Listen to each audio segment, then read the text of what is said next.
Sveiki visi gimę po ožiaragio ženklu. Pasižiūrėkim periodą nuo kovo 24 iki 30, kas jūsų laukia. Savaitės perspektyvos, ko vengti ir patarimas jums.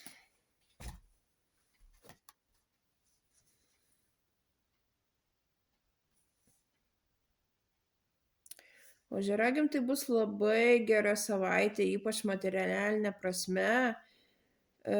Galit gauti kažkokias tai piniginės premijas, piniginės dovanas, galbūt gausit paaukštinimą darbe.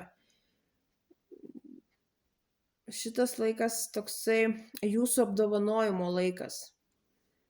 Tiesiog mėgaukitės juo. Ko vengti? Venkite pernelyg didelio įsitraukimo į linksmybės.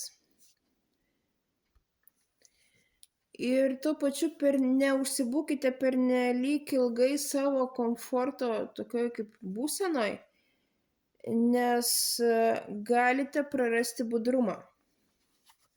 Ir patarimas jums. Nebijokite šią savaitę imtis reikalų, netgi jeigu jums atrodytų, kad ne jūsų jėgom tas darbas ar kažkokia tai veikla, tiesiog imkit ir darykit.